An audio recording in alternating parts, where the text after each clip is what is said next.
Paramashiva, Paramashiva Nityananda. Paramashiva, Paramashiva, Paramashiva Nityananda. No worries, be happy intensely. Enjoy life, enjoy life. No worries, be happy intensely. Enjoy life, enjoy life. Enjoy every moment of life with pure excitement. Always auspicious, always right strategic planning. Ultimate experience every moment. No study, just download from the cosmic archives. No study, just download from the cosmic archives. No greed, no fear, and clutching is the fastest gear. Paramashiva, Paramashiva, Paramashiva Nityananda. Being God, being God, being God. Being God, being God, being God. Nityananda, Paramashiva, hey. Nityananda, Paramashiva, hey. Master of your destiny. Create your reality. Master of your destiny. Create your reality. Beyond space, time, mind. Beyond space, time, mind. Enjoy being in the lap of eternal bliss, eternal bliss. Enjoy being in the lap of eternal bliss. Nityananda Paramashiva, you are eternal bliss. Nityananda Paramashiva, Paramashiva, Paramashiva, Paramashiva Nityananda. Paramashiva, Paramashiva, Paramashiva Nityananda. Paramashiva, Paramashiva, Paramashiva, Paramashiva, Paramashiva, Paramashiva Nityananda. Paramashiva, Paramashiva, Paramashiva Nityananda.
शाम्भवे अमृतेशाय सर्वाय महादेवाय ते नमः। मृत्युञ्जयाय रुद्राय नीलकण्ठाय शाम्भवे अमृतेशाय सर्वाय महादेवाय ते नमः।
ఎంతటి కష్టమైనా మనకి స్వామి నీ తలవరా, ఏమీ లేకున్నా నీకు స్వామి ఉన్నాడురా.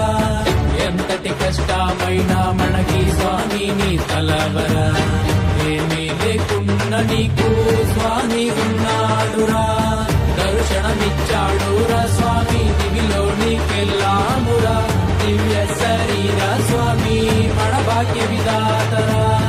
దర్శనమిచ్చాడురా స్వామి. All right.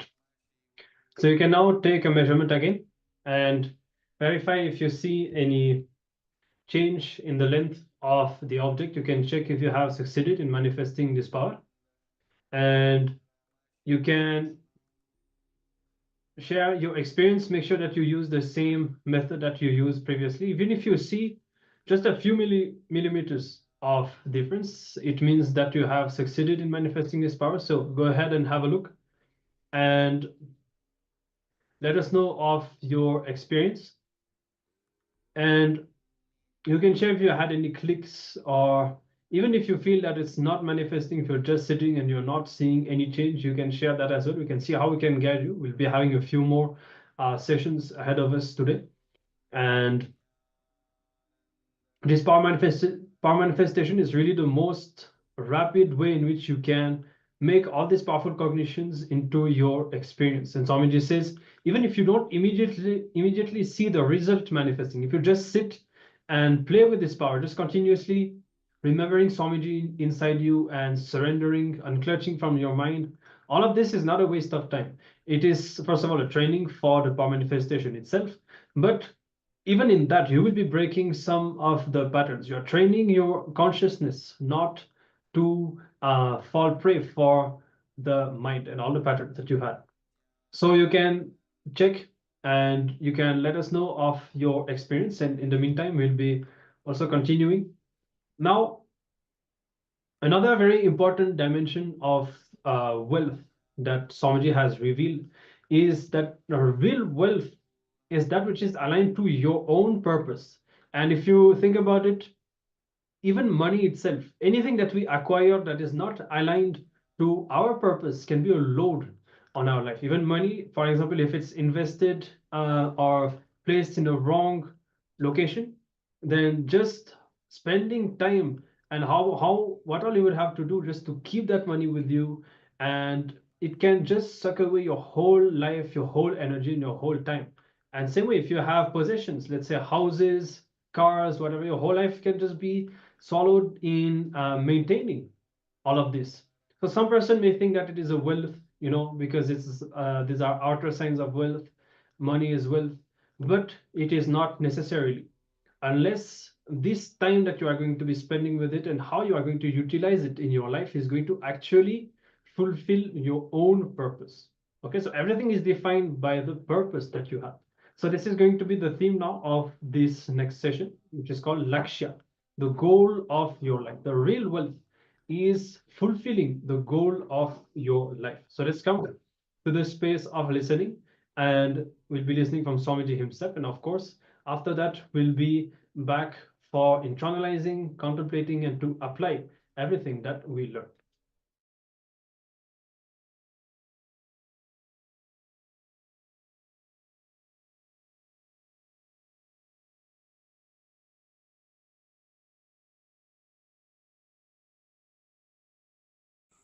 Awakening wealth consciousness.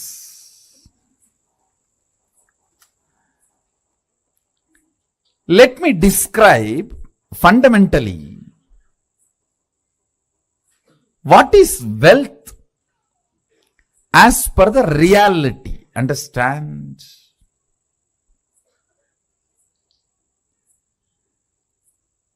I am not denying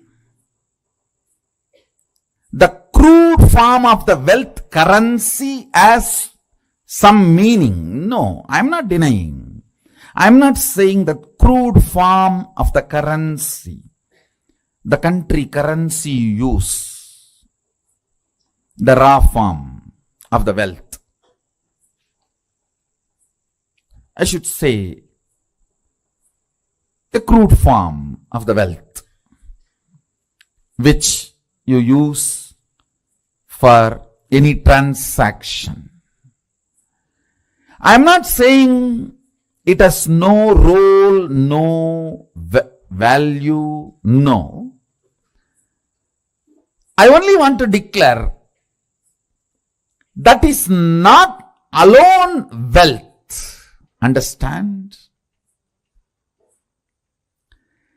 Current which keeps the currency current is wealth. Understand? The Vedic definition, current which keeps the currency current is wealth. What is fundamentally currency? 100 of us are sitting here.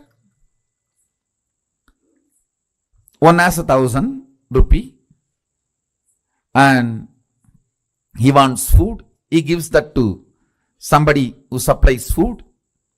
Then he gives that to somebody supplies raw material. He gives that to somebody who gives him health. He gives that to somebody who gives him a house. He gives that to somebody who gives him clothes. Continuously when it is moving, by the time that 1,000 rupee moves between many hands, its value has increased. Understand?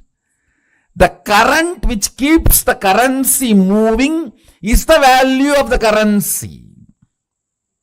We may ask, why some countries' currency has high value, why some countries' currency has no value or low value. It is our ability to keep our currency moving. The current which moves the currency keeps the value for currency. If you have too many reasons to use that currency, which you can buy only through that currency, that keeps the value. That current keeps the value of that currency.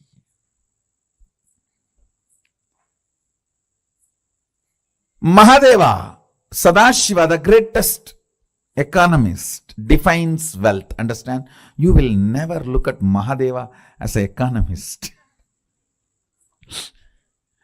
Understand? He can wear ordinary Rudraksha bead which has no value. Because he wears it becomes a trend, fashion, millions wear, and that becomes a valuable commodity now. Many of you don't know the Rudraksha I am wearing, that is more valuable than the gold covering it. It is highly praised than the gold covering it. You will not understand the economy of Mahadeva, Sadashiva, till you understand the real wealth. The economy of Vishnu is different. Whatever is valuable he wears. The world's largest gem, Shamantaka, is on his chest. Miss Universe is his wife. The best flight Garuda is his vehicle. But in Sadashiva, if you see, all the things useless for society, Basma, from the Smashana, that is his cosmetics. And the Rudraksha, which nobody touches, which is falling from the trees, some bead, that is his jewelry. Snakes, which nobody goes near, is his ornament. All the things he uses. Understand? He is making a statement about wealth. If you read Agama, his words, beautifully describes wealth in multiple places. Our ability to be intelligently active is wealth. Understand, intelligently active and constantly contributing.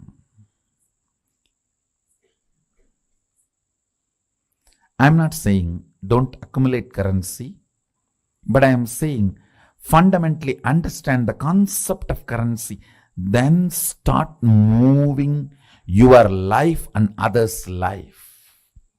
Then you will understand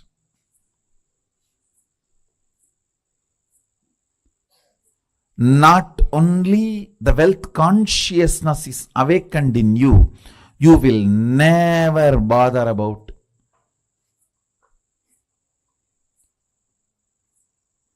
incompletions related to wealth.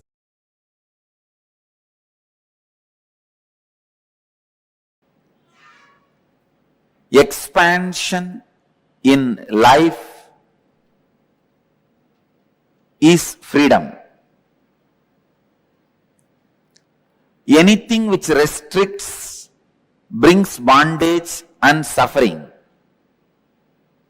When I say expansion, I don't mean this expansion.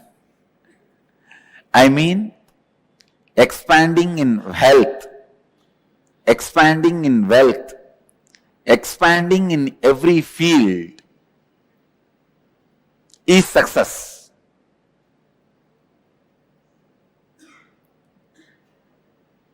That is life. But there are many patterns which stops the expansion. Restrictive patterns which restricts you in your health and wealth. Please understand. There are thousands and thousands of engrams. Engram means engraved memory.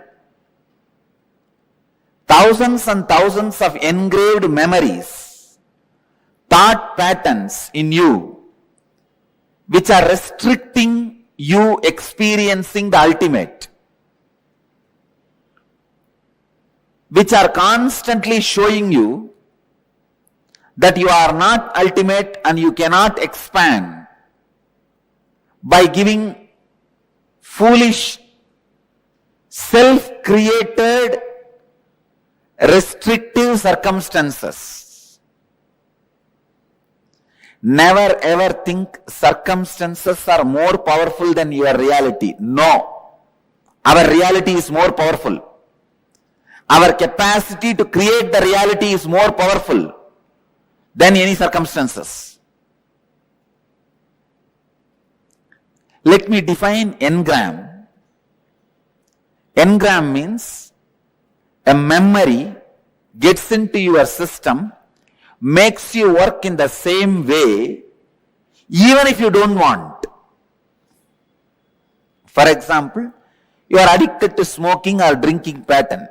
That engram gets into your system very strongly.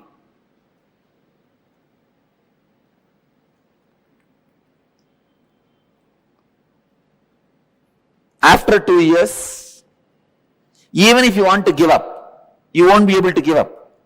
When the time comes, from inside you will hear smoking, cigarette. When the time comes, from inside you will hear, come on, open the bottle. Simply you can't do anything. Your body will just move. It will open, drink, fall asleep.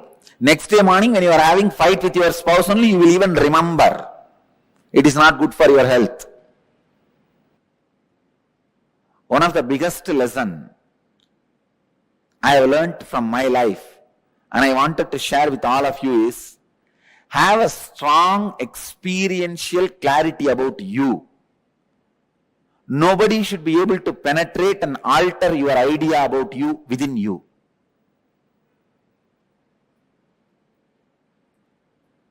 Constantly, if people tell that you are a miser, you are a miser, you are a miser, you are a cheat, you are a cheat, you are a cheat, you should not start believing it. That strong clarity about yourself, if you just have that, that's enough. You won the game of life.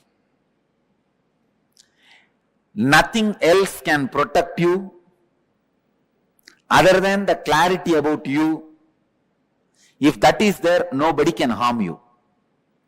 Please understand, you are so weak, when people around you doubt, you also start doubting you. That's one of the biggest weakness human beings carry. Destroying others' opinion about you is not that big failure. But if you are also influenced by the others' opinion about you, you are a failure.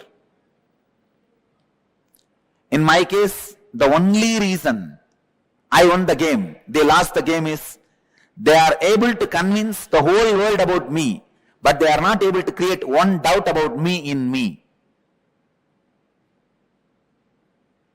Have a strong fort. Nobody can take away your kingdom.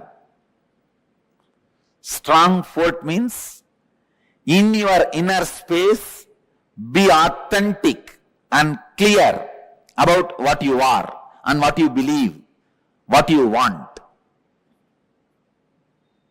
Many times, in you, when the clarity is not there, when you have restrictive patterns, suffering starts for you.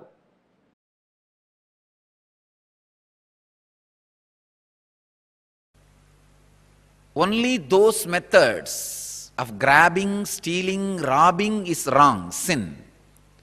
Otherwise, creating wealth, if you are contributing something directly to the people, universe, if you are grabbing from others without contributing anything, that is what is sin. So creating wealth is intrinsic part of life.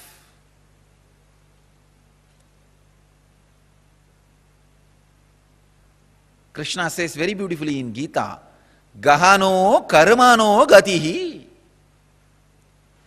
The universe by its nature works. If you have at least the goal of creating wealth, you will be creative. Your energy will be channeled properly. I can give you the clear guidance. The first priority should be in the life for moksha, enlightenment.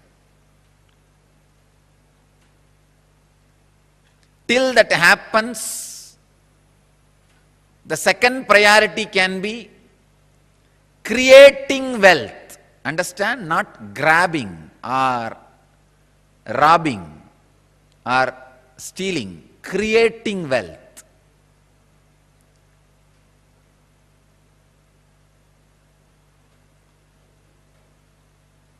Anything else is a third priority. And I don't want to talk about third priorities. Creating wealth makes you non-violent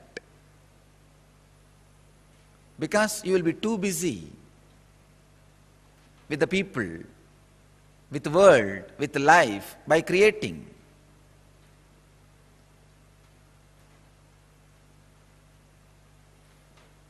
First, remove the guilt about wealth from your inner space. Second, understand the expression of life through you is equivalent to the wealth you create, not grab, you create. So the more and more life energy starts expressing through you, more and more you create.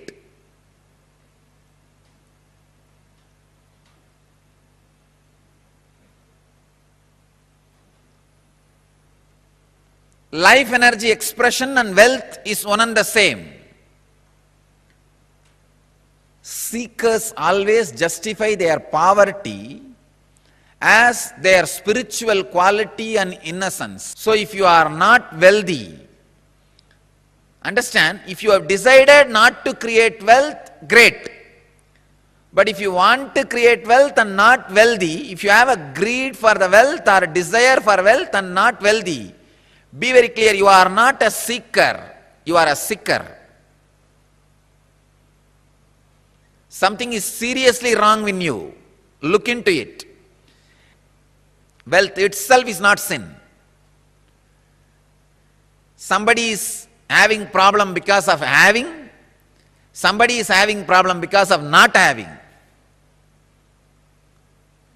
Problem is a problem, wealth is not a problem. Problem is a problem, wealth is not a problem. Person who is having guilt because of having, person who is having guilt because of not having, both are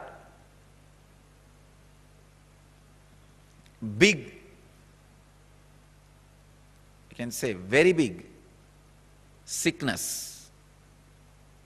I have seen many of these rich men, because they carry a deep guilt imposed on them by society, even though they created their wealth very honestly, in a creative way, because of the guilt imposed by society on them, they live a very miserable life and go on drinking alcohol and trying to have high costly entertainments just to forget this guilt. Many times they come to me for their problems and in need of solution. When I analyze their inner space and life, there is no problem. Then why are they suffering? The only guilt which they are carrying, which is imposed on them by society. I tell them, come on, don't imbibe the guilt given to you by the fellows who are incapable. You do not cheat or grab or be dishonest. That's right. That's enough. But no need to carry a guilt on the wealth, about having wealth. Rich men carry this guilt very deeply. And just to escape from that, they get into all kinds of addictions.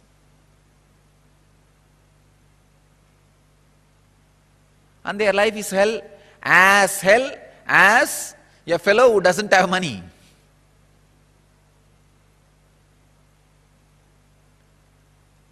And the next thing, having is one side, not having.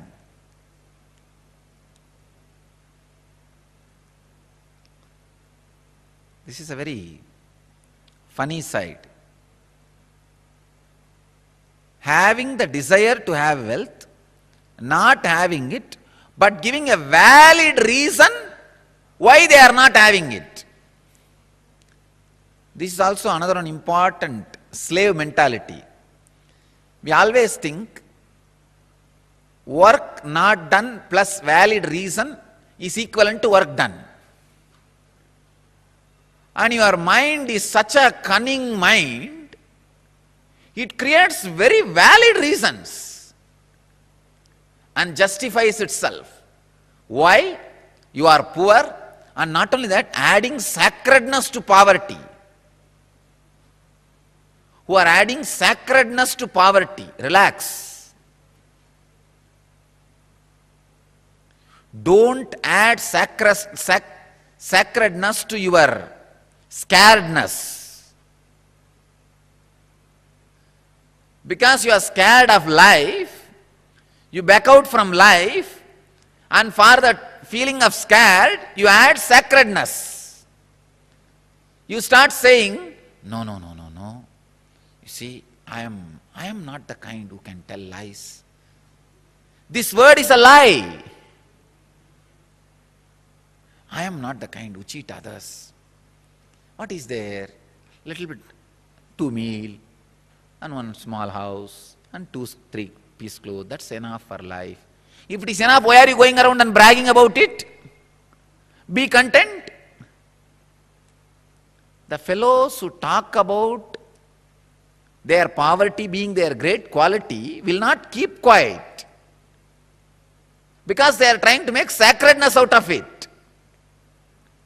It is such a cunningness, how people brag about their wealth and try to create identity.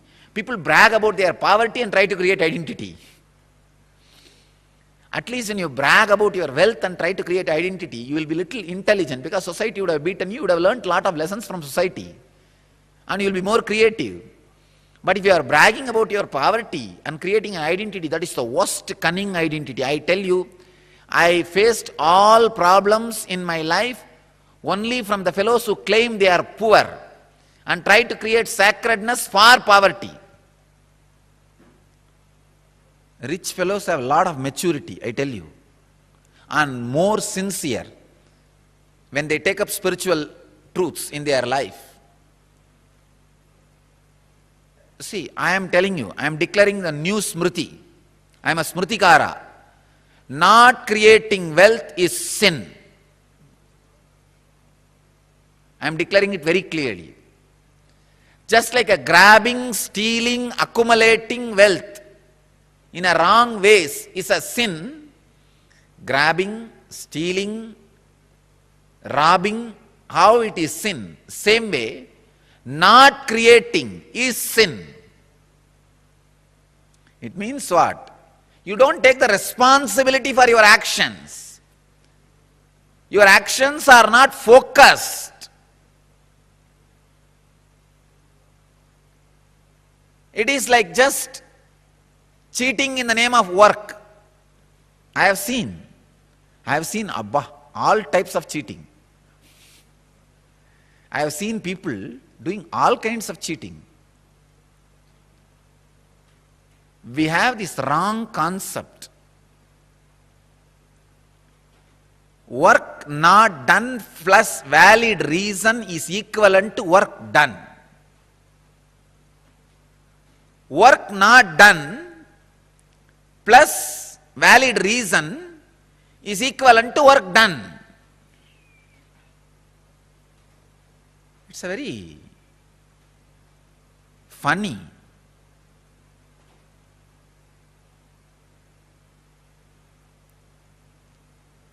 Especially these Vedantis.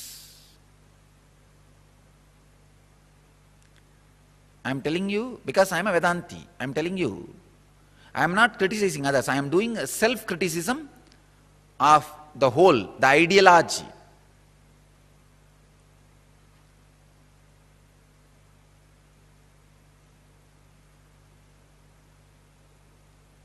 Vedantis missed to give a right understanding about wealth to society.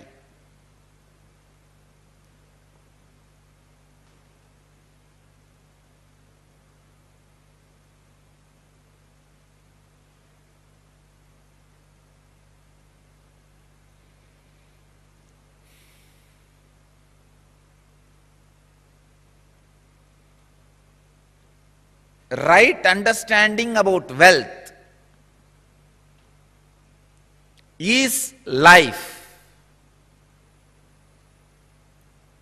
I wanted all of you to understand.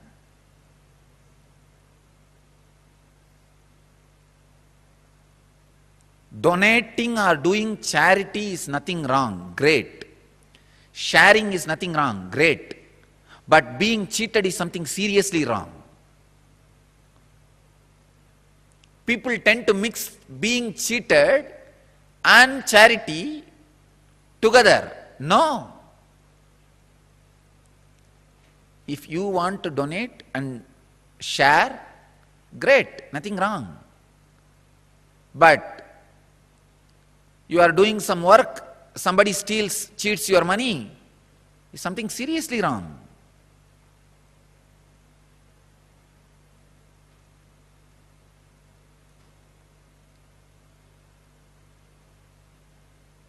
Be intelligent.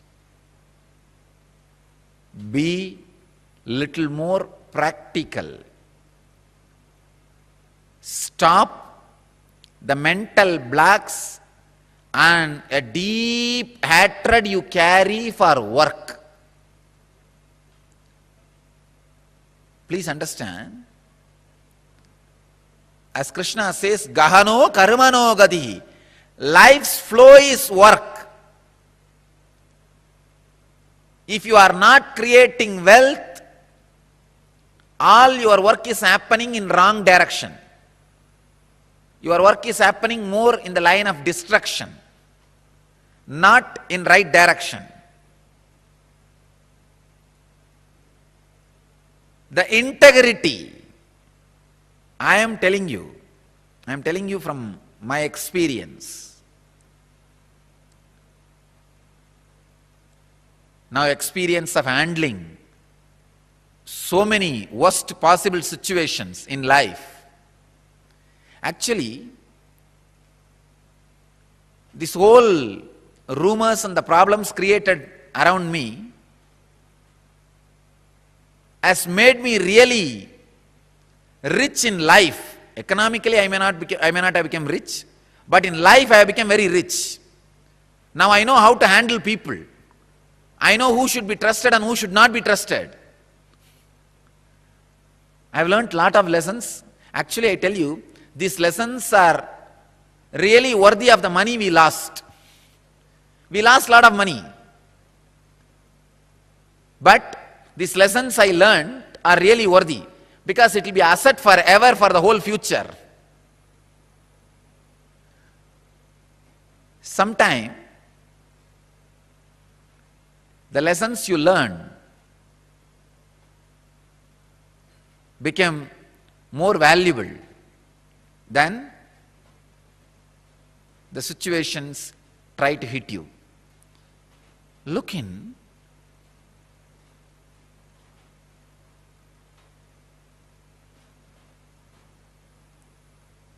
Remove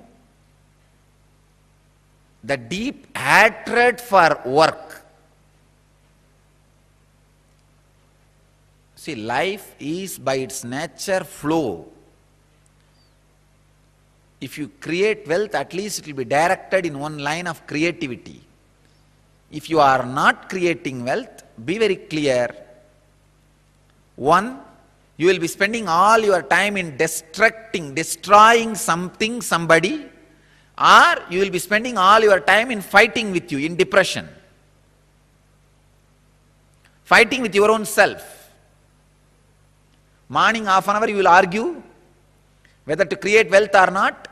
Evening half an hour you will argue whether to create wealth or not. Morning you will argue, I should create wealth. Evening you will argue, no, I should not create wealth. And night you will fall asleep. Between the morning and evening, again you will be spending time in eating. That's all. After 20 years, what you have done? No, I debated morning whether to create wealth or not. The side of creating. In the evening, debated for not creating. Finally, nothing has happened. Life is wasted. That's all. Not having wealth is a wrong mental setup. Awaken the creativity in you. Remove the hatred for work, creativity.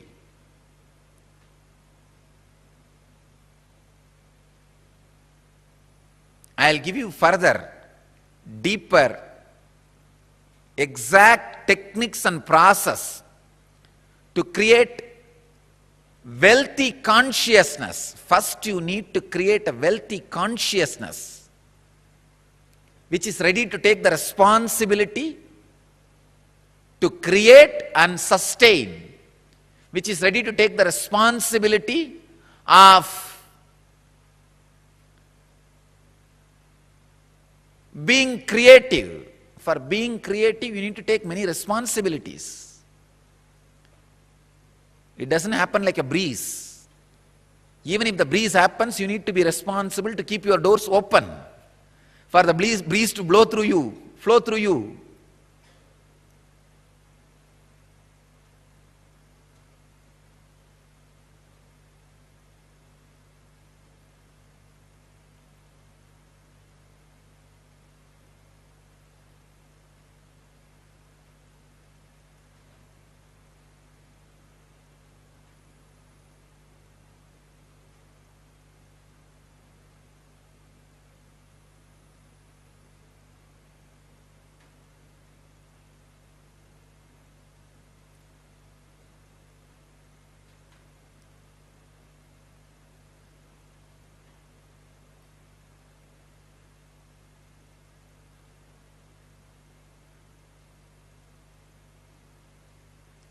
N Kriya is a direct technique, method, process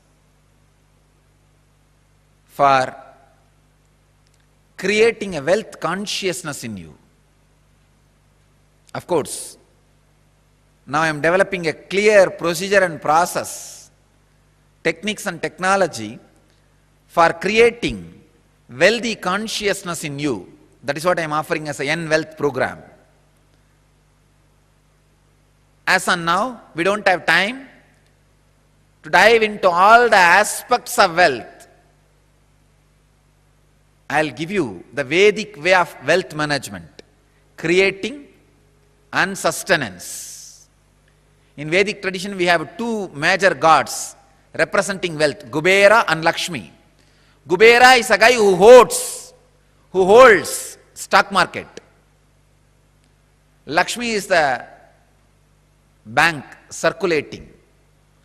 Lakshmi gives, circulates. Kubera holds, sits on it. Treasury and currency. We have another two dimensions of wealth in Vedic tradition, Sanganidhi, Badumanidhi. Understand? Badumanidhi means flowered wealth, like a lotus, created. Sanganidhi means conquered wealth. Flowered wealth, conquered wealth. Conquered wealth is not robbed wealth. Please understand. Conquered wealth is not robbed wealth. It is not like a Gajni Muhammad coming to Somnath temple and robbing the whole temple, grabbing all the gold and taking it away. No, that is not Sanganidhi. Sanganidhi is conquered from the natural sources. Badumanidhi is made to flower from natural resources.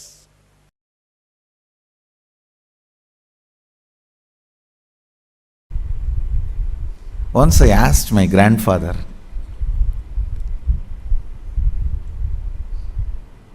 is really such a person of charity. Every day in the night time, when he finishes his accounts, I learnt this habit from him. Even if it is 1 o'clock, 2 o'clock in the night, those days there is no computer and all. It was only in the notebook. Only after signing the ledger, completing the accounts of the shop he was running. He was running a rice mandi, wholesale rice godown. Only after completing the ledger, signing, he will go to bed. I learned that habit from him. And the most important thing, he had a box. On that box, there will be a board called Magame Bandu. Means 10% of his net income, he will put it in that box every day.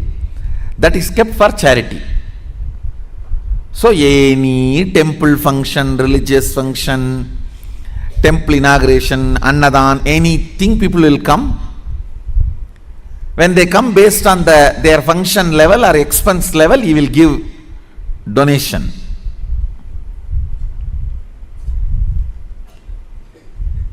Once I asked him, what is the use of giving money like this, donations like this? He said, the result of giving donations like this is more people will come to receive donations. That's all. Understand? Reward for wealth is more wealth, reward for love is more love, reward for work is more work, reward for charity is more charitable, more charity opportunities. Reward for integrity is more integrity.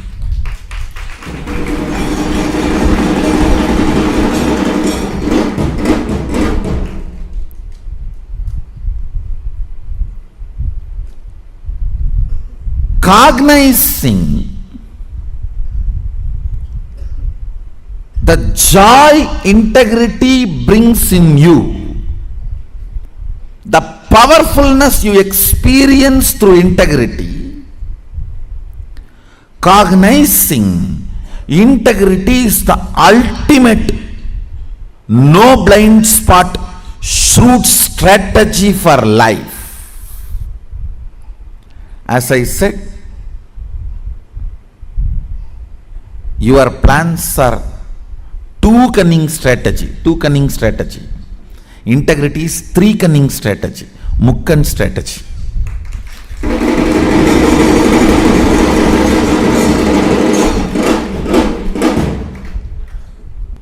In anything,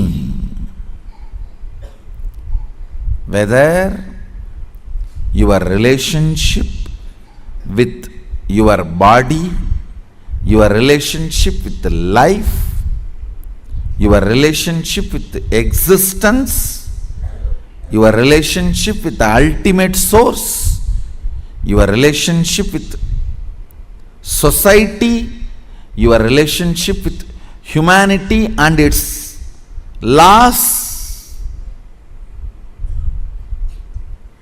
in every level,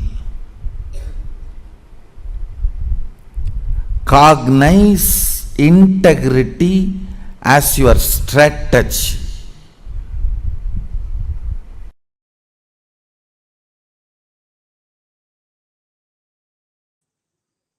Let me expand on wealth consciousness. The first conclusion you need to come, it is integrity. That's the most shortest way to enjoy wealth. Second, owning but not possessing means go on sharing. I have seen sometimes people, when they take up a job, they develop vengeance towards boss. Hey, you are giving only 50,000 salary for me. I'll work only for 8 hours minimum just to handle your questions, not more than that. So this is the way he starts. He thinks he's cheating his boss. In 6 months, he himself starts believing this much only is his capacity. He has cheated himself. Understand? Cheating your boss. In 6 months, you will believe that as your capacity and you will cheat yourself forever. You making your boss believe this is only your capacity because you want to take revenge on him. First conclusion you need to arrive is integrity is the best strategy. The next conclusion you need to arrive, own but don't possess. Go on be sharing, whether it is you or your space or your qualities or your qualifications. I tell you, the words you utter, people may listen, but the way you behave, people feel it. Let your behavior is all about owning, not possessing. That's the second conclusion. Third, let your enriching be most authentic, means every day upgrade yourself. Ultimate should not be final. Ultimate grows every day. Ultimate is not final. Today's ultimate is not tomorrow's ultimate. Tomorrow's ultimate is different. Brahmanda expands, cosmos expands. For you, something is ultimate today, which is not ultimate tomorrow. It expands. So, go on becoming authentic in your sharing, enriching.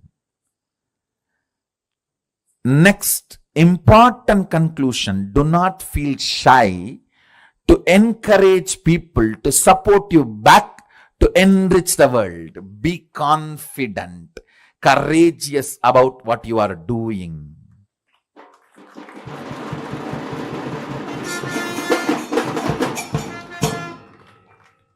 Don't be weak. Be confident about what you are contributing and encourage people to contribute back to them so you can continue to contribute. You can keep this Dharma Chakra alive. That's all. Just these 4 conclusions. Arrive. Now,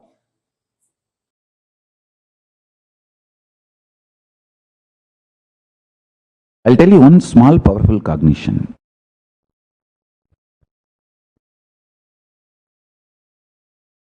I went to Arunagiri Yogeshwara once with a question, why somebody is rich, somebody is poor? Sometimes it seems like good people are poor and bad people are rich. This kind of socially inflicted delusion. The delusion inflicted by society upon me. With this, I went to Arunagiri Yogeshwara. He laughed and said, hey, I tell you, if you experience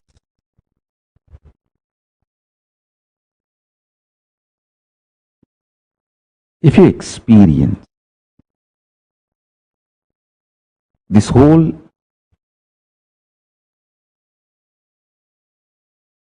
science of wealth and how to be wealthy,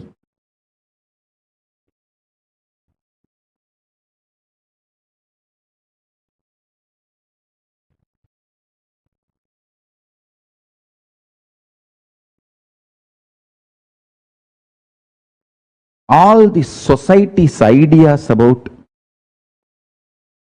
wealth, deluded ideas about wealth, everything will disappear in you. I'll give you simple, straight teaching. I said, that's great. Please tell me, what should I do? He gave me one word. Don't own anything which is declared as yours by society, anyone, even if they like it, just give it to them. Listen carefully. I lived this, even now live it. I am boldly declaring, nothing, don't own anything. This exactly he said, don't own anything. If society declares something is yours and which is around you, anyone, even if they like that, give it to them.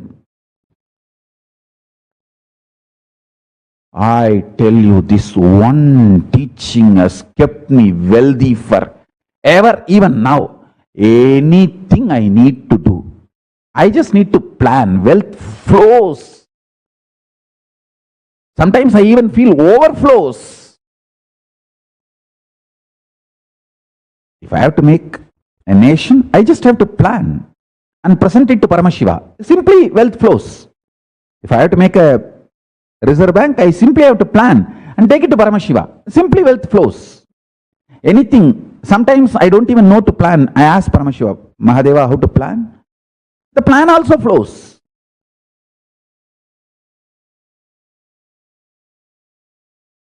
Listen. Please come to the space of listening. Listen. I told you the purpose of this program is 2 things. 1, to clean up the incompletions, patterns you carry about wealth, and create a right space, a powerful magnetic energy center in you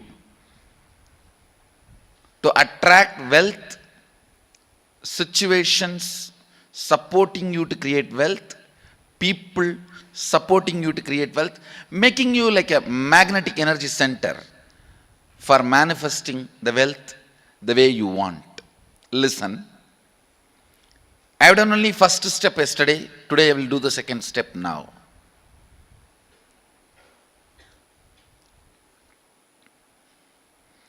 It's not magic, some mantra, some jatu, no. It's a clear science. anything you decide as your perception, belief, cognition, intention, life, you become magnetic energy center for that. That is why the psychiatrists are the most, that is the profession where more number of people become mad. No, really. Psychiatrists are the profession where the maximum number of people become mad. You don't know. It's a statistics actually. They need this punishment because these fellows make everyone believe they are mad. No, recently the stupid fellows, this whole psychiatry association has gone crazy. They declare every human emotion as a disorder. Now just to bring whole world under their umbrella as their passions, they make everyone believe their passions. And finally they become sick, mad. Really. Listen. Because anything you intend, you become energy center for it. You become magnetic energy center for it.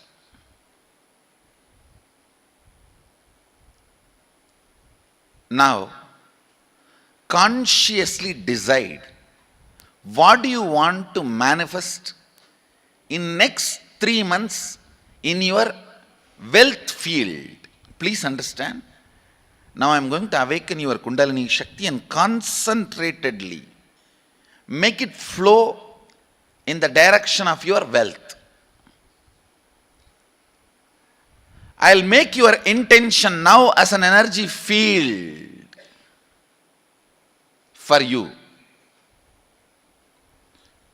Next 3 months, don't even plan for some 30 years, no. Next 3 months, what do you want to do? Don't even plan with your abilities. Here, just your abilities are not going to be working. My abilities are also going to support you. So don't have the restriction based on your ability. You write clearly what is your intention, what is it you want to manifest in next 3 months in the field of wealth. Whatever you think as wealth, sometime you may think more than money, currency, some person as a wealth for your life, or some situation as wealth for your life, or some being active, or whatever you consider as your wealth. Sometimes people feel even extraordinary powers as your wealth. Whatever you consider as your wealth, you want to manifest, attract in the next 3 months, please pen down. Decide very consciously, because I am going to stream your Kundalini energy into this thought current, into your intention. So it will become reality. Please do not take it light.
Paramashivoham Om Nityananda Paramashivoham Om Nityananda Paramashivoham Om Nityananda Paramashivoham Om Nityananda Paramashivoham Om Nityananda Paramashivoham Om Nityananda Paramashivoham Om Nityananda Paramashivoham Om Nityananda Paramashivoham Om Nityananda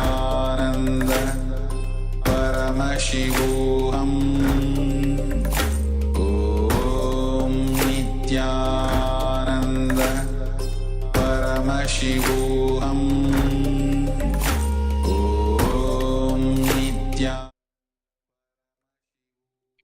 Yes, we are back. Sorry for the short interruption.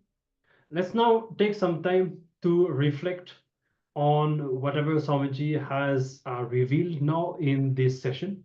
And the first point, the first important understanding that we need to have is integrity is the best strategy. And because anything that we build without um, anything that we build by cheating or by stealing, we will only create that kind of an ecosystem around us. We will attract that same kind of people, and finally that money or that wealth, so to speak, that we gain will never make our life better. It will only make it worse.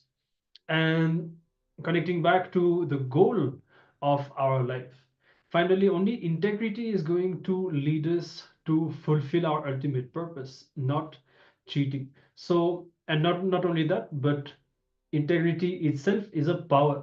Whenever you decide to strategize every dimension of your life based on integrity, that will give you a lot of confidence, a lot of inner powerfulness. So this is the first powerful cognition. And then Swamiji tells us own but don't possess. Go on sharing whatever, whether it is you or your space, your qualities, or your qualifications. And this point specifically, like all of us can think about it when we are poor, when we feel that we don't have we don't have enough money, then what do? Most of us, we actually restrict ourselves. Swamiji tells very clearly that wealth is that which circulates. So we need to continue to share more and more. That only will create wealth in our life. But actually, we do the opposite. If we feel that we are poor, that we don't have enough, then we start planning how can we restrict ourselves more. We stop, we stop sharing, investing. But actually, Swamiji told that even as a policy of Kailasa, I think a few years back, Swamiji told by the end of the year, there should not be any money left in the account.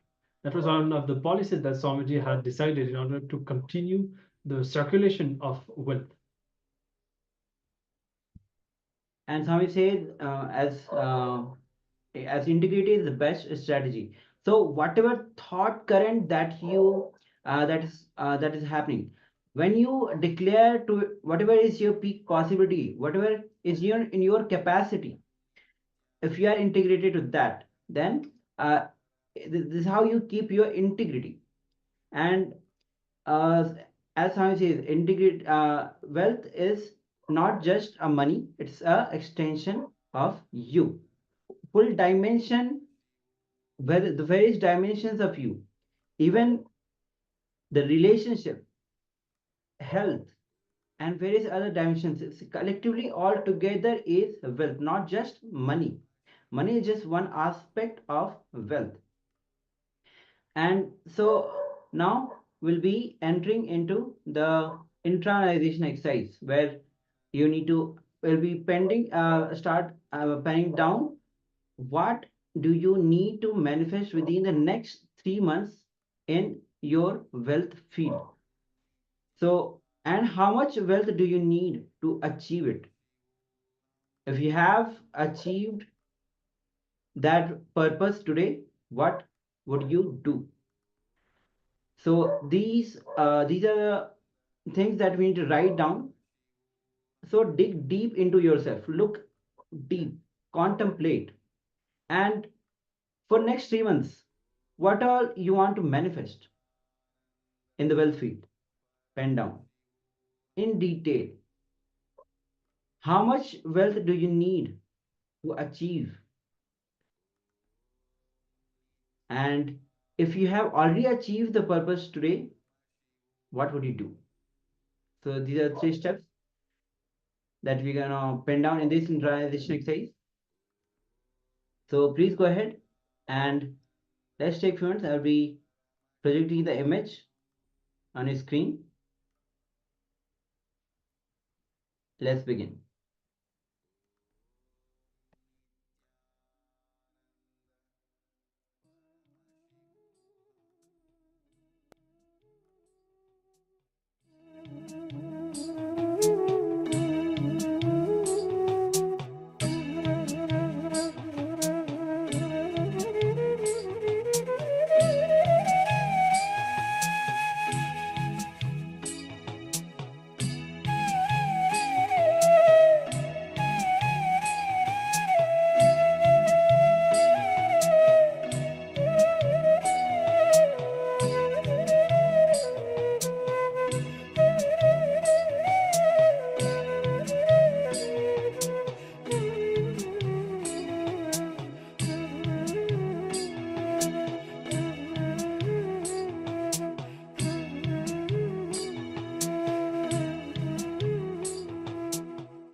So now all of you can relax. Now we'll be entering into a Kriya, where Swamiji himself will be guiding all of us on and this Kriya is basically to purify the 5 layers of your existence, desire and breathing body itself. So Swamiji will be guiding us throughout the whole video, giving us the whole technique about it. The video doesn't have the specific time itself to practice, but make sure that you take all the steps and the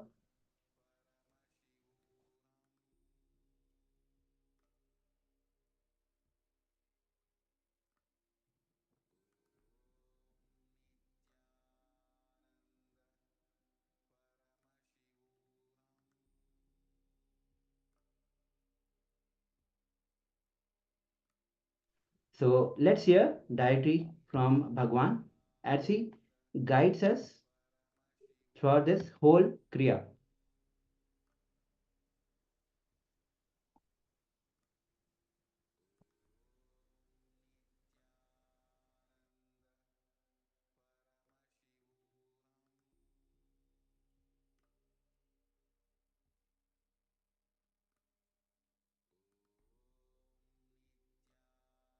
Nityanand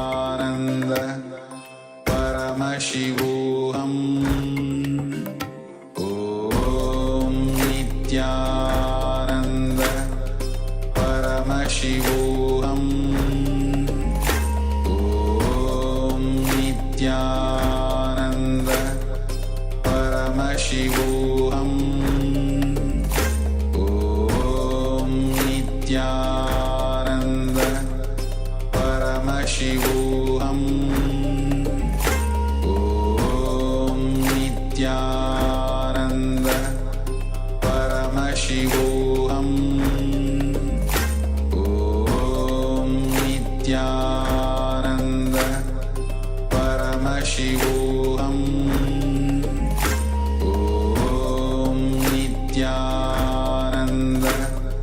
परमशिवोऽहम्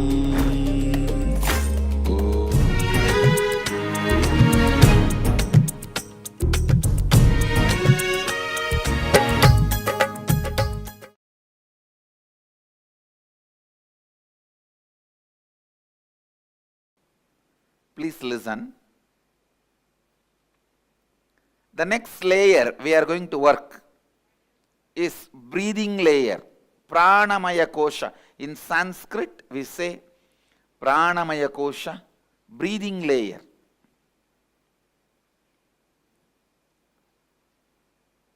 See, prana is the energy which your body absorbs while you are breathing.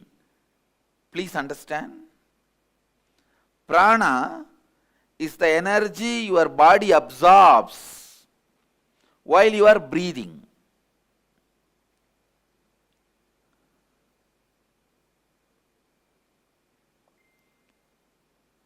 Air itself is not prana, but the energy which comes through the air is prana.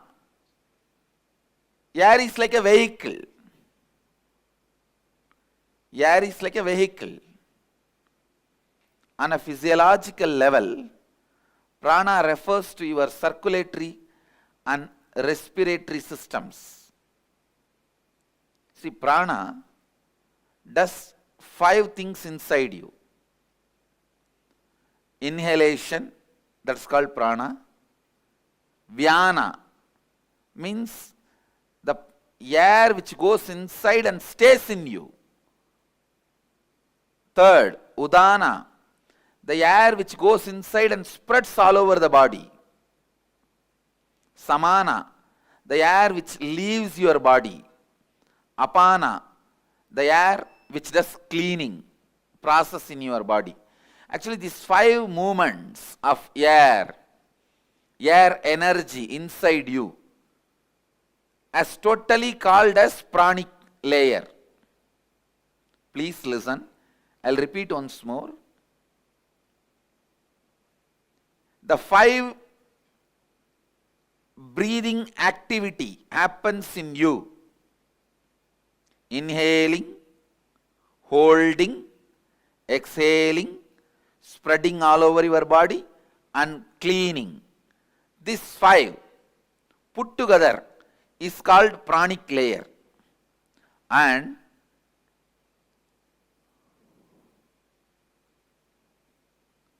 all the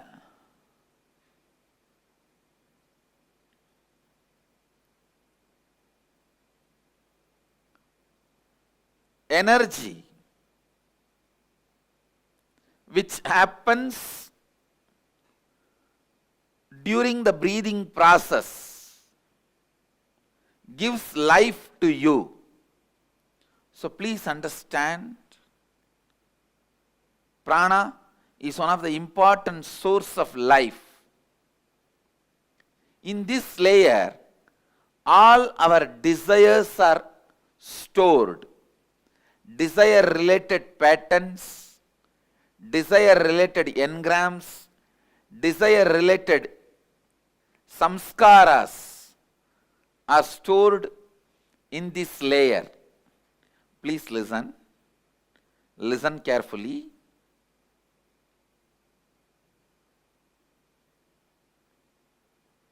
Your desires are your life. Your desires are your life. Listen. It's your desires which infuse life into you, and it's your desires which infuse energy into you. Same way, conflicts in your desires brings tiredness in you. Contradictions in your desires brings boredom in you. Confusions in your desires bring frustration in you. Please understand. Your desires are your life. Conflict in your desires bring confusion in you. Conflict in your desires bring tiredness in you. Confusions in your desires bring frustration in you. Its contradiction in your desires bring boredom in you. Actually, if your desire is pure, every breath you inhale and exhale will make that desire into reality.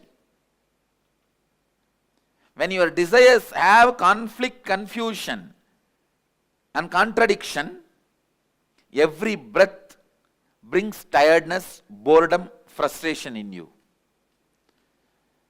Every breath is like a air blower into balloon. Your desires are the shape of the balloon. If the shape of the balloon is Tom and Jerry, when you blow the air, you will have Tom and Jerry. Conflict, constant conflict.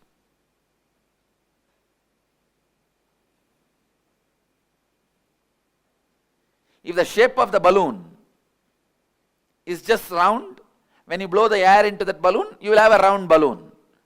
The shape of the balloon is tall.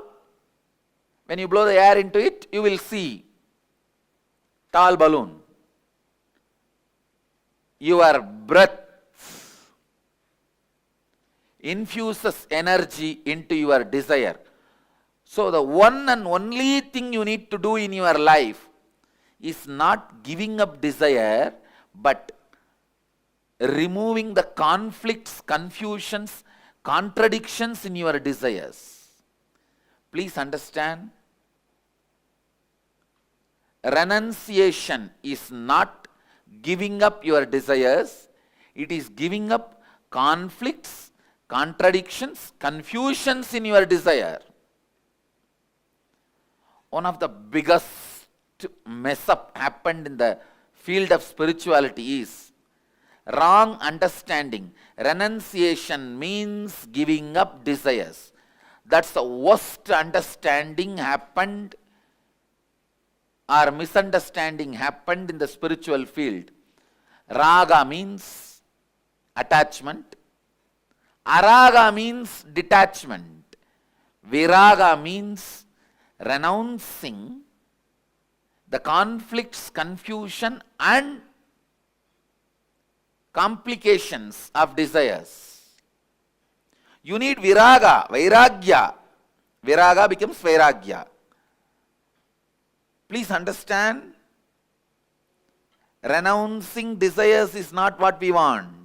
Renouncing the complications, contradictions, confusions is all we want. Renouncing complications, confusions, and contradictions. That's all we need. That's all we need.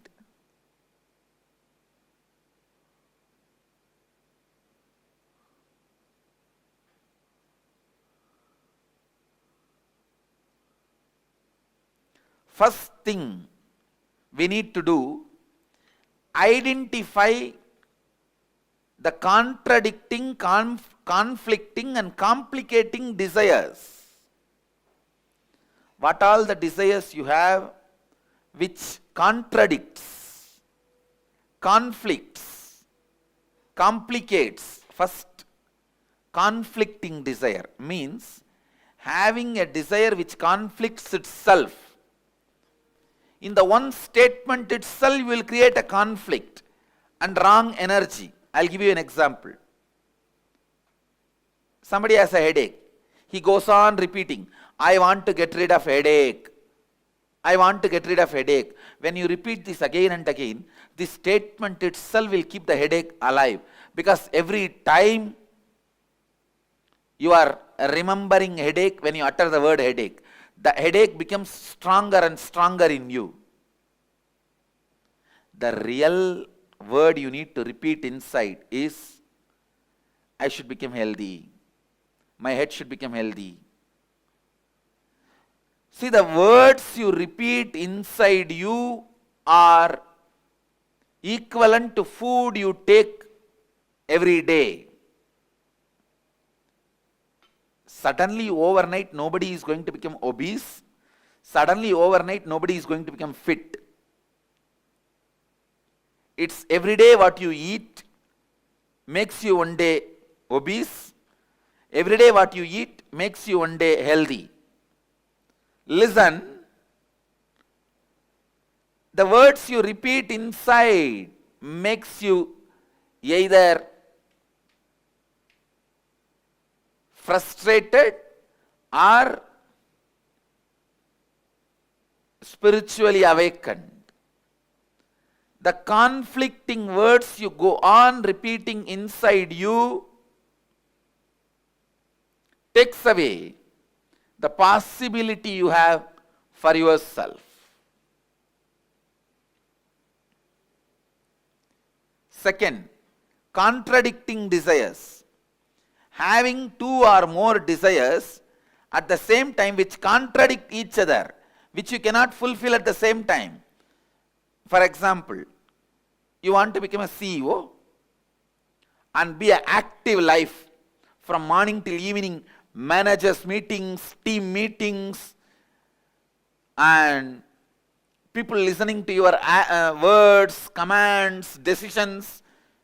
You want to be a person who calls the shots, rolling chair, and active life. One, you aspire for that. The other side, you want to throw away everything, go and lie down in the beach, resting. This contradicting desires.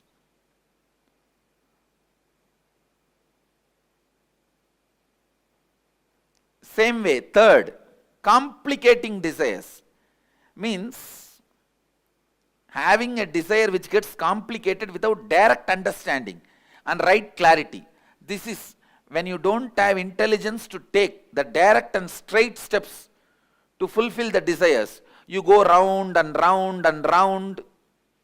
You want money, but you are working in the direction of having name and fame. You go round and round and round, fulfilling something else.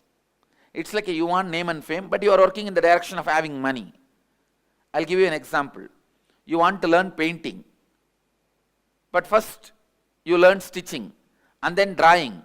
Finally, by the time you learn painting, you have become too old. This complicating desires, understand that many times you want pleasure,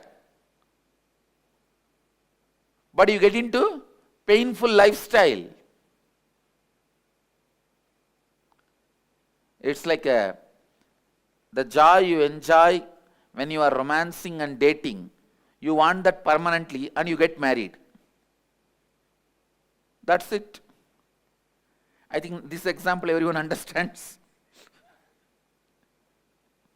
If you are getting married, for the sake of retaining the joy you experience while you are romancing and dating, that can be a very apt example of complicating desires. What you want is different and what you do is different. End up in complication. Now, please sit and dig out the contradicting desires, conflicting desires and complicating desires you have. Cleansing the Pranamaya kosha. And please start digging out these patterns and engrams.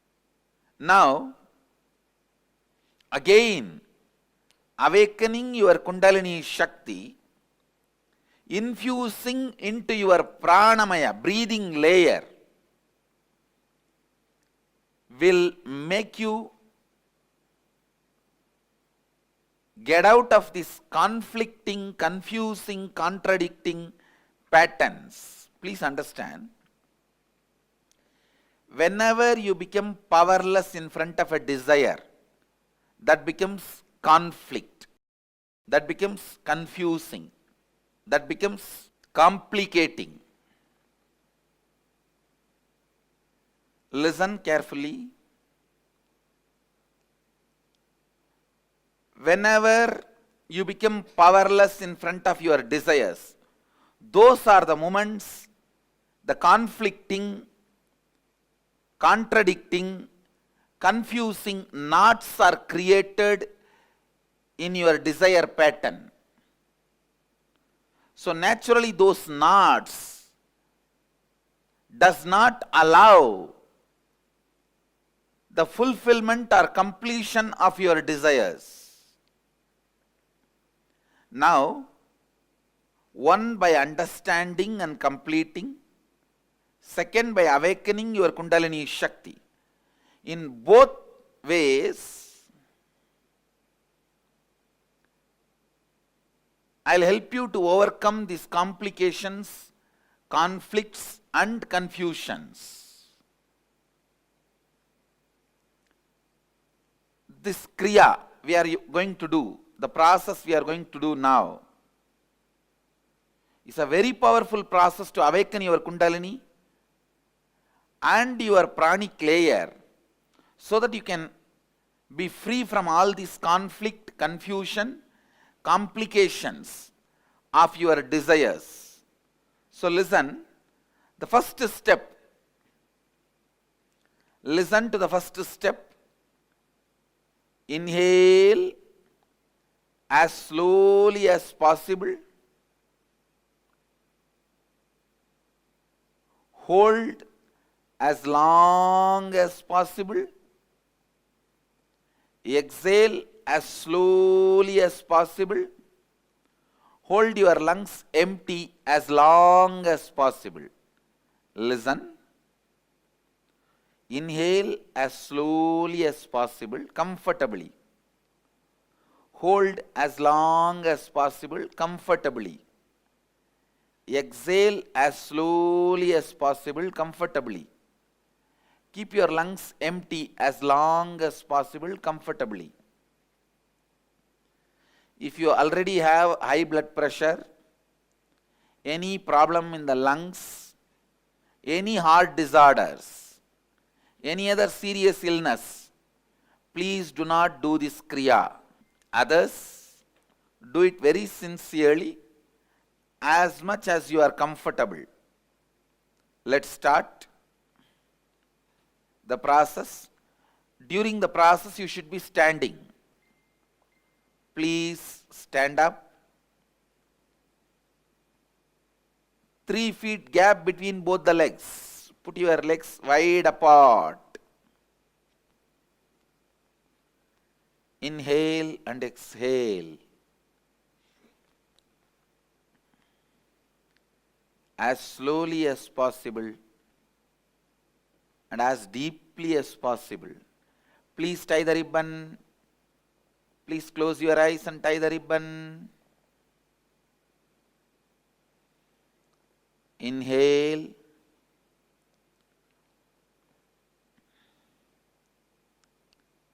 As slowly as you can.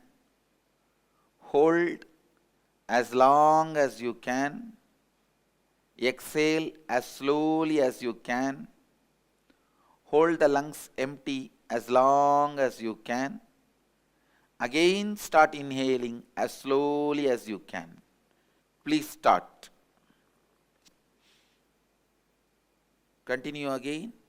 After a few minutes of break, the same breathing process. Others, please continue as slowly as possible, as comfortably as possible.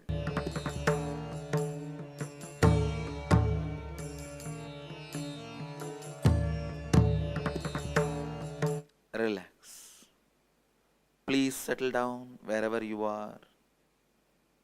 You can have few minutes break and then gather for next session. Shivoham process. The process to awaken your Kundalini Shakti directly. Let's get ready for Shivoham process. Let's gather for next session. Thank you. Be blissful.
Nityananda Paramashivoham Om Nitya. All right. So let's now practice. All of you have gone through the steps. Let's take a few minutes to practice this powerful kriya, as Swamiji said, to purify our desires, our pranic layers, so that our system is conditioned and our inner space is prepared to manifest wealth. And also, the kriya itself is to awaken the Kundalini, which help you to purify the pranic layer, to purify the desires as well. So in the video itself, Swamiji has clearly described the steps. We'll be taking few minutes for this steps itself. So tie your eyes, sit with your feet wide apart. Swamiji said in the video, 3 feet.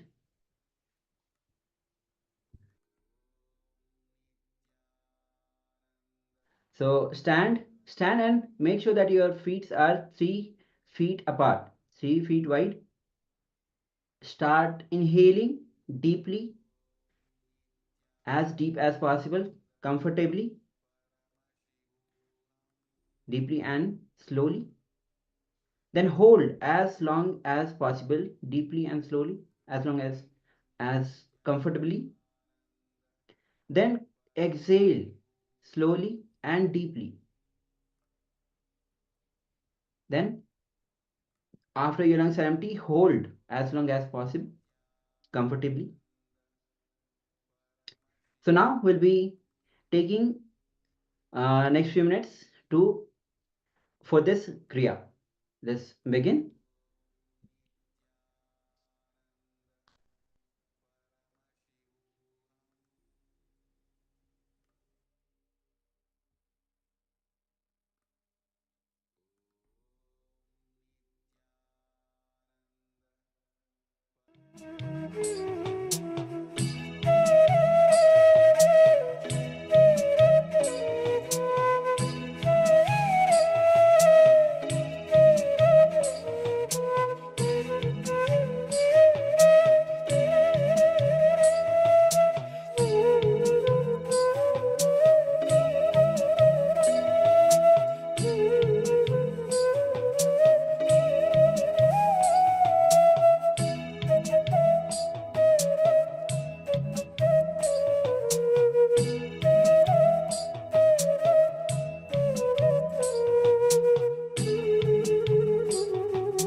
Yes, so now all of you can relax from this Kriya.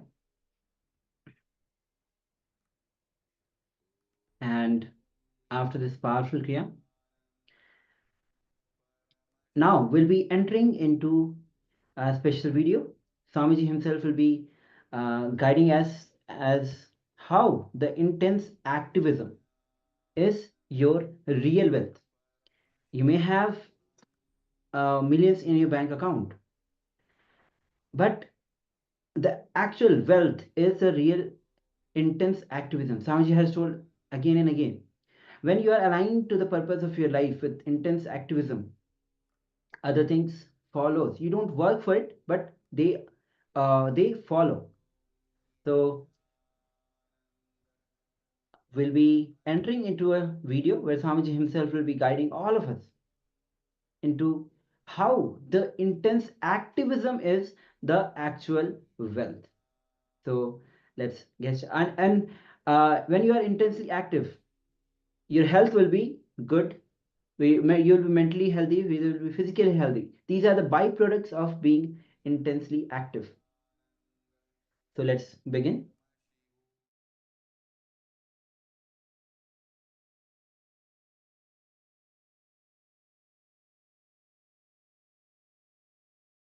First statement, understand, Paramashiva's his own consciousness, he puts it as a recipe of life. That's a core component.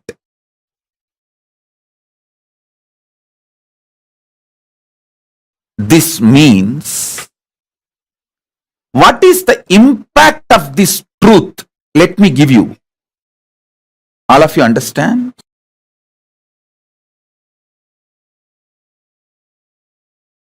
Sanatana Hindu Dharma consists of two parts. Veda, the pure science. Agama, applied technology.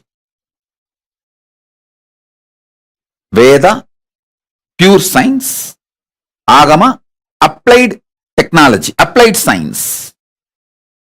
Veda, Upaveda, Veda Anga, Veda Anta. Listen, Veda, Upaveda, Vedanga, Vedanta. All these four put together only is considered as Veda traditional way. Same way Agama. Agama, Upagama, Agamanga, Agamanda.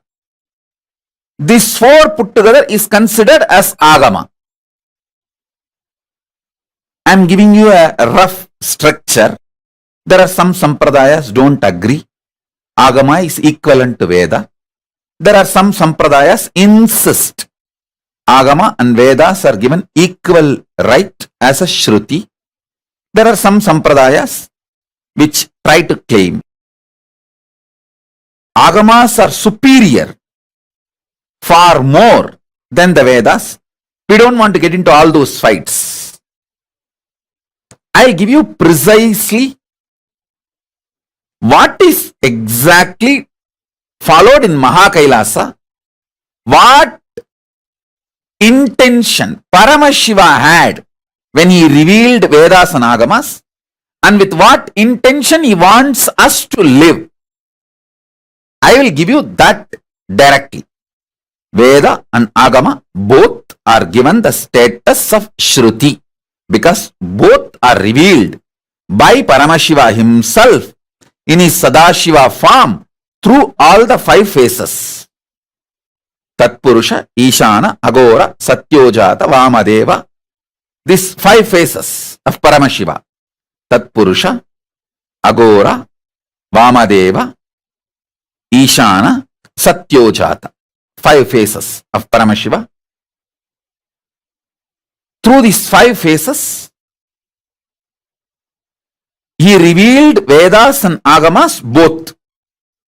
So both are given the equal status of Shruti. First thing. Second, Vedas are more like pure science Agamas are like applied technology, applied science. In Mahakailasa, both are accepted as equal. Shruti. Shruti status is given to Veda and Agama both in Mahakailasa. When I use the word Agama, I mean all four. Agama, Upagama, Agamanga, Agamanda. When I use the word Veda, Veda, Upaveda, Vedanga, Vedanta. All four.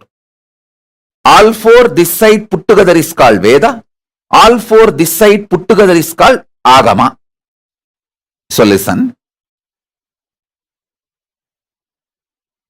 The pure truth I revealed now. Paramashiva made his own pure consciousness as the core recipe of life. Then he added other many things. But the core recipe of life is his own consciousness. This is the pure truth. Now the applied truth, listen to this very carefully. Listen to this very carefully. First, this is the greatest news, best news.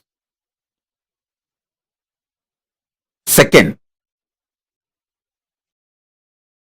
listen.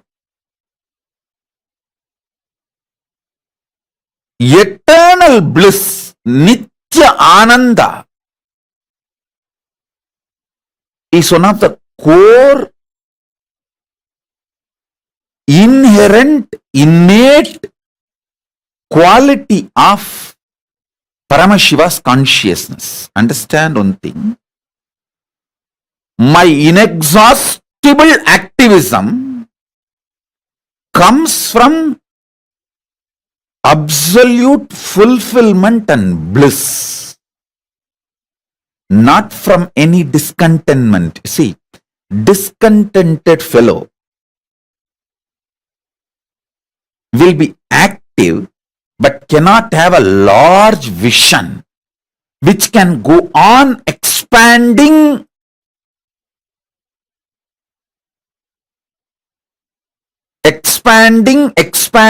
infinitely.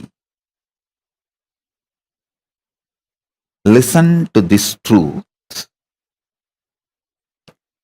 The vision I carry never tires me, frustrates me. It is like a huge energy, inspiration for intense activism and eternal bliss, the pure bliss. The eternal bliss, Nitya Ananda, is the first effect.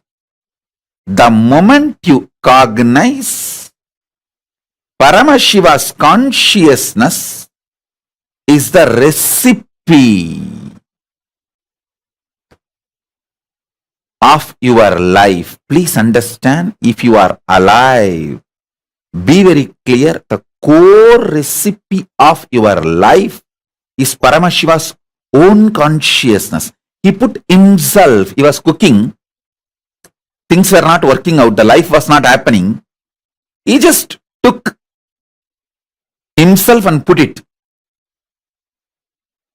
Immediately life happened. That's all. Visualize. He was cooking, trying to cook life. So many components he added, but life was not happening.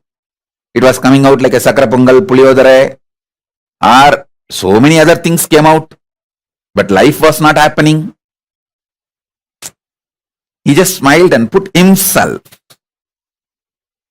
his own consciousness. He just took his consciousness and put it. Immediately life happened.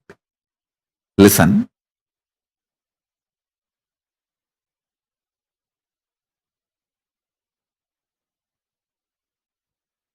First thing, this is the best news. Second, this means your core programming is such extreme,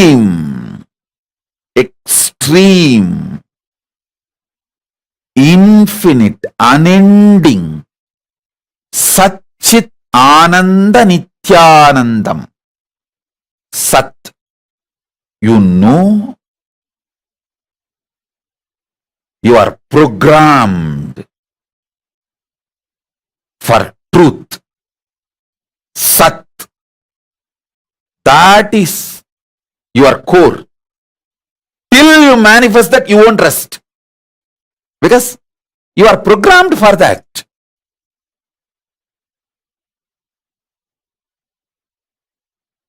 Chit, consciousness. By your very nature, you are aware you exist. Ananda, bliss. The infinite Ananda.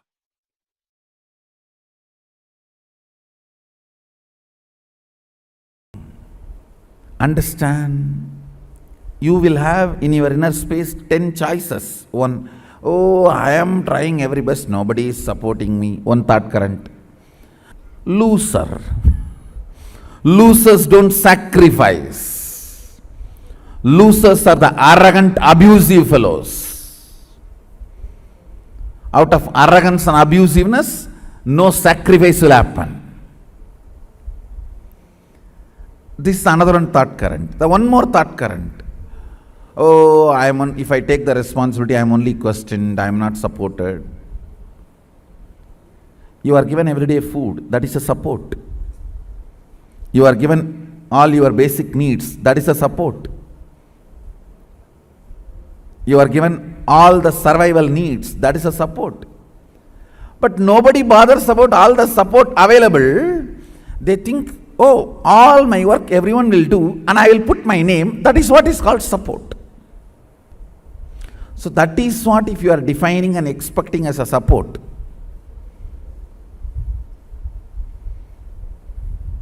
You will have Bodhaganas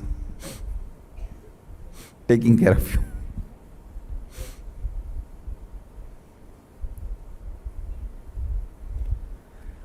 All these thought currents will run in you. It is you who need to decide to which thought current you are going to give life.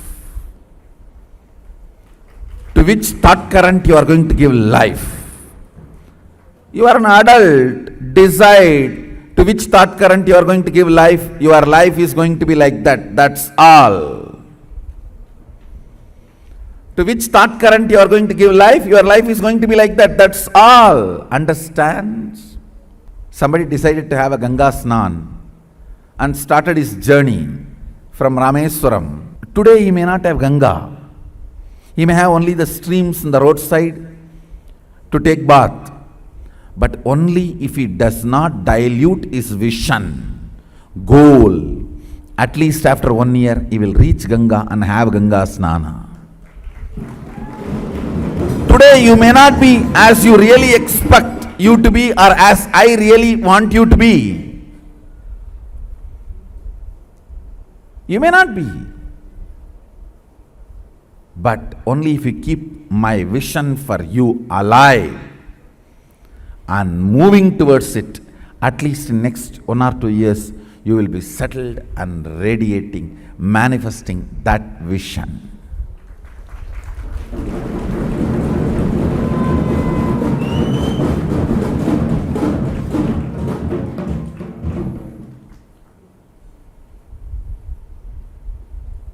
Understand?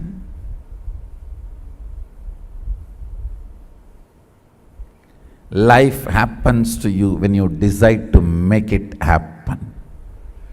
If you are sitting, let things automatically come.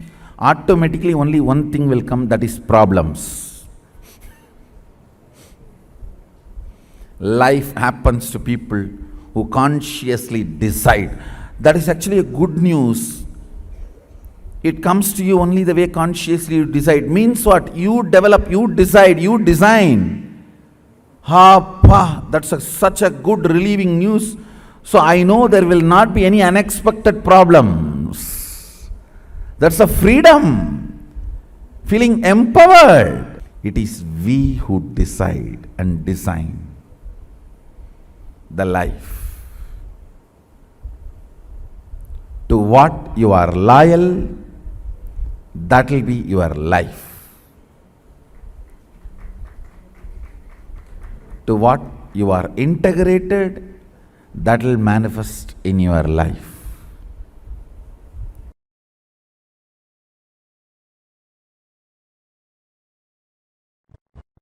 Be integrated to your superconscious existence.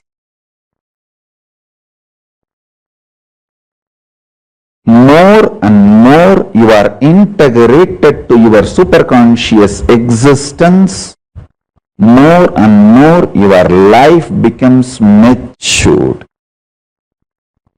Matured taste is intense excitement, not fluke, triggering. Listen carefully. The intense excitement is not fluke triggering, like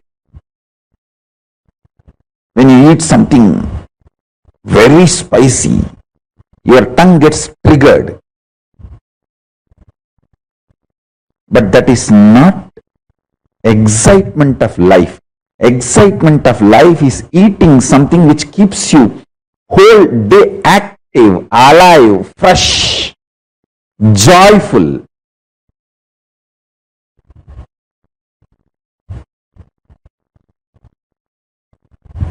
I can give you thousands of examples.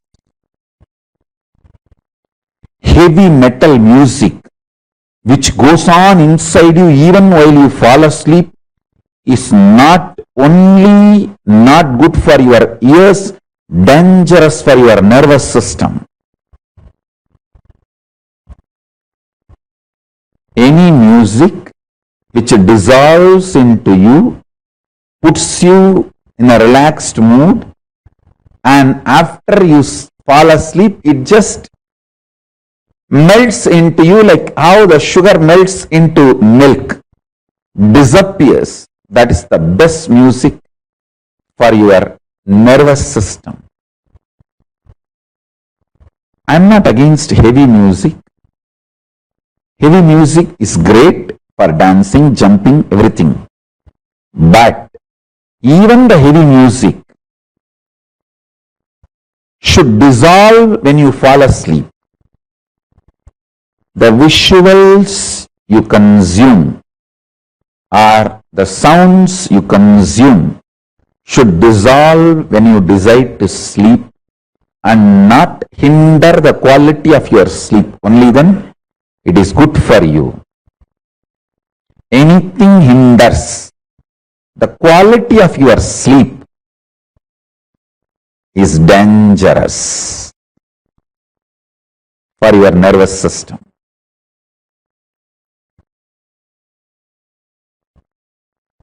Listen intensely, internalize, apply the same principle in every aspect of your life.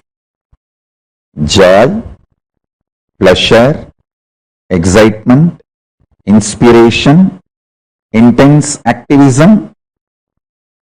For each of these words have right definition in your life, centered on superconsciousness. Let things which inspires you be centered on superconsciousness. Let things excites you be centered on your superconsciousness. Let things which makes you alive, passionate, be centered on superconsciousness. go for good, you will feel pleasant forever. If you go for pleasant, you will never feel good. Go for good, pleasant will simply follow. If you choose pleasant, you will never experience good. Your choice should be good, but you will have always both. If your choice is pleasant, you will not have both. If you choose what is pleasant, you will neither have pleasant nor have good. Both will disappear from your life. If you choose what is good, you will have good and you will always be pleasant. Good and pleasant both will follow you. Choose which takes you to the choicelessness by giving all the choices in your life as part of your life is freedom. Choosing which makes all choices available as part of your life forever is freedom. That is what I call choosing the choicelessness. Always in the life there is something, if you choose that, everything will just follow you. That is what is freedom. Choices are not freedom. Choosing something which keeps all choices always in your life and the choicelessness is freedom. Choose good in your life. You will have good, pleasant, everything simply following you.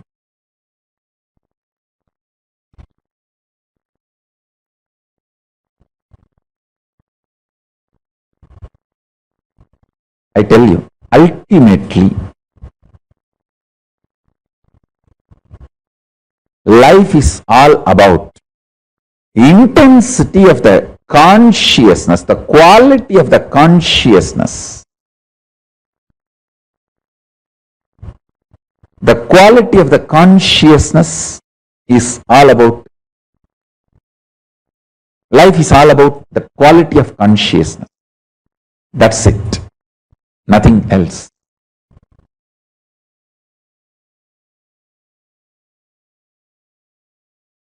Talking to yourself, you will create more and more guilt, anger, confusion, frustration, incompletion. Talking to Paramashiva, more and more you will feel intense Paramashanta.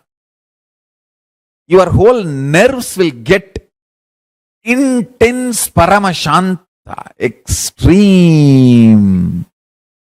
joy, patience, activism. Understand? Activism in life.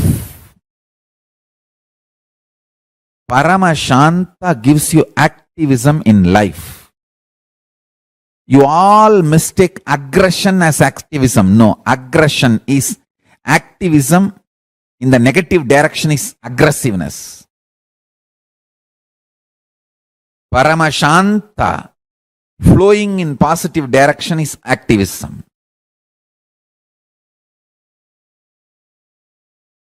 I have seen in my own life activism and aggression from people. I have seen active people, I have seen aggressive people. Here I am defining activism and aggression. Activism is Paramashanta flowing for life, pro-life. Aggression is anger, violence, frustration flowing. Life negative.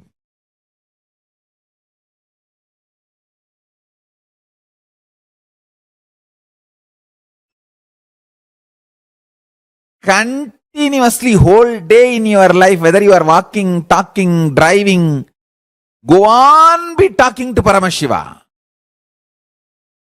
Make him as your very own company. That is why wearing Atmalinga on your Anandagandha. Where the Atmalinga near your Anandagandha, below the heart center, above the navel. That is the area.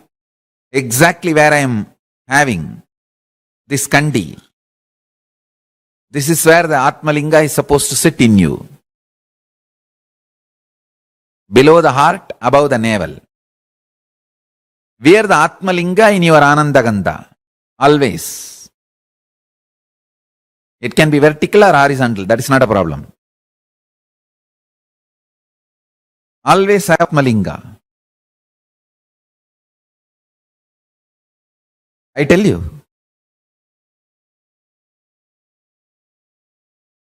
Go on, talk to Paramashiva. Many people are sending messages that their Atmalinga is little damaged when they are handling and they are feeling very incomplete and worried about it. Be very clear. Paramashiva is invoked in Atmalinga. True. But Atmalinga itself, if it is damaged, that does not mean Paramashiva is damaged. So don't worry. After all, Atmalinga is in the physical plane. For example, Paramashiva manifests through this body. When I had the right hand fracture, you think Paramashiva's right hand is fractured? No, be very clear. He manifests through this body. He uses body.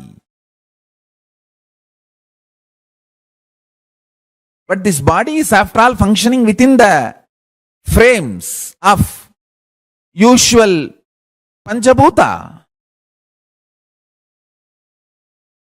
So understand, the Atmalinga you are wearing, Paramashiva takes that form to bless all of us. But if some small damage or something happens, you see, don't mishandle. That is true. But accidentally, if something happens, don't worry about it. It is not subject need to be worried. Have your Atmalinga exchanged, get new one. I request sincerely all of you to be very sincere and protective about Atmalinga. But if something happens by accident and you break it or damage it, Paramashiva is very clearly saying in Agama, you can have second Atmalinga. We have got the references. You can give this old one and get the new one. No problem. And you are not punished for that. After all, it is the linga, physical linga is within the Panchabhutas. The framework of earth, air, water, fire and sky. So understand. Always wear the Atmalinga and intensely converse with Paramashiva. I tell you, sometimes your conversations, answers you get, intuitions you get will become reality. Sometimes it will not become reality. Don't worry about it. Go on conversing.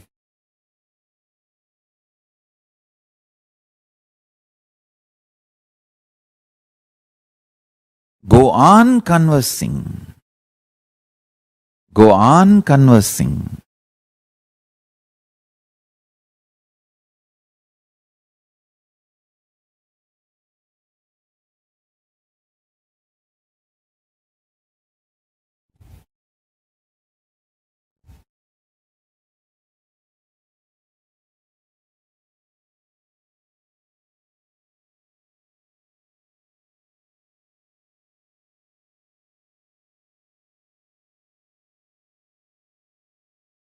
Go on conversing.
bring intense energy in your conversation. I tell you, conversing Paramashiva, suddenly you will see becomes unbroken upasana and ajapa japa.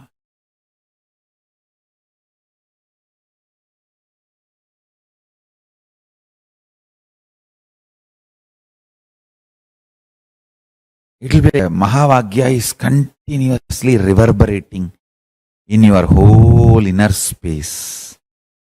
Om Nityananda Paramashivoham. Om Nityananda Paramashivoham.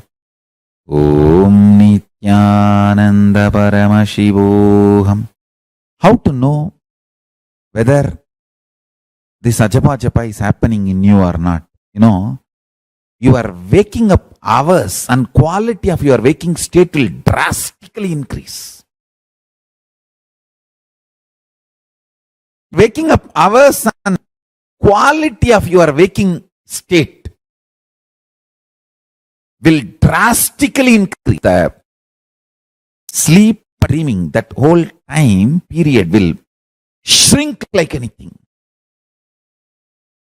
And all the time you will feel alive, awake, fresh. You will feel like doing something. Let me do this, let me do that. Intense activism with eternal peace inside you.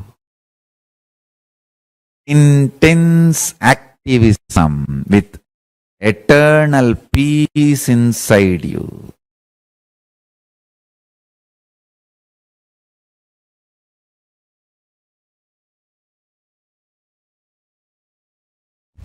Nirvikalpa Samadhi makes a tireless inner space. So, it's an amazing combination of ultimate memory power, ultimate usefulness, stability, and pure power of enlightenment. Understand? How much ever attacks happen, injustice done,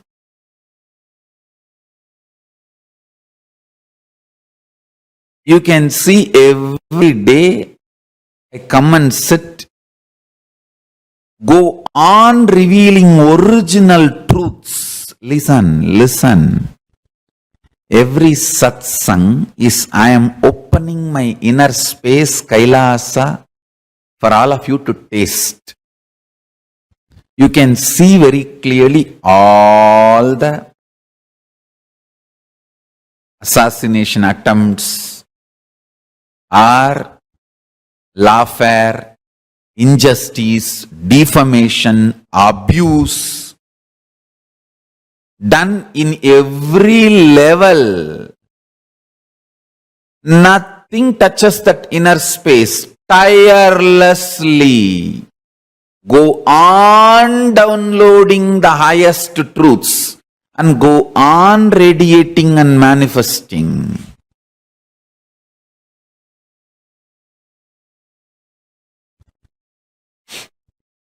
Actually, if you accept that I am Paramashiva, you take me for granted. People who say that I am not Paramashiva, they realize my glory more than people who declare I am Paramashiva. Because many times, you just declare that Swamiji is Paramashiva and take me for granted, and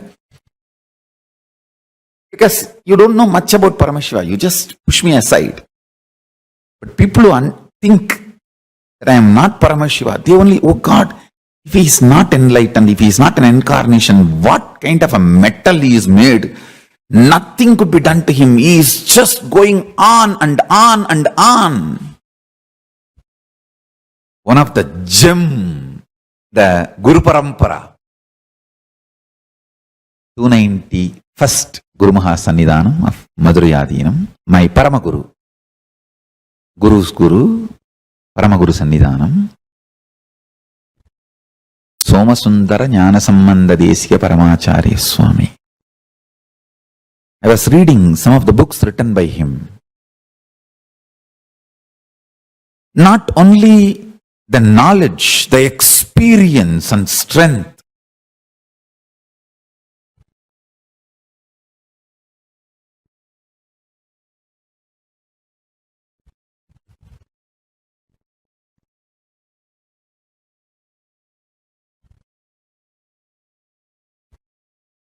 a great Yoga Purusha lived in very high Samadhi state,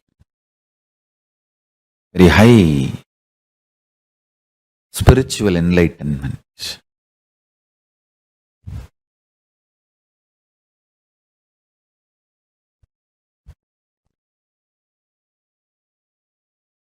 I tell you,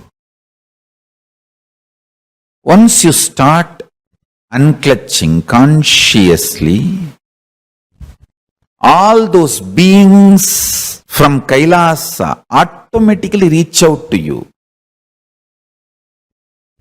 and manifest through you, support you, inspire you, educate you, awaken you.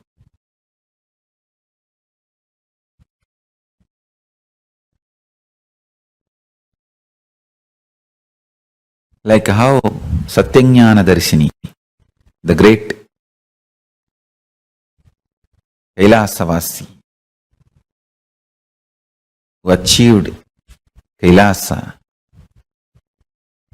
he comes and initiates Megandar and teaches the Sivajnana Bodham. So they come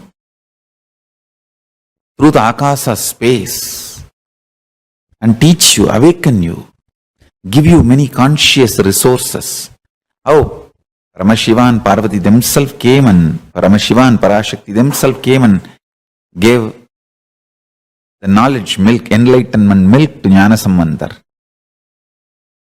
They are constantly available. Just sit in unclutched space. Even if you try, that is enough. Consciously, sincerely trying to unclutch is enough. You will have all the knowledge showered on you.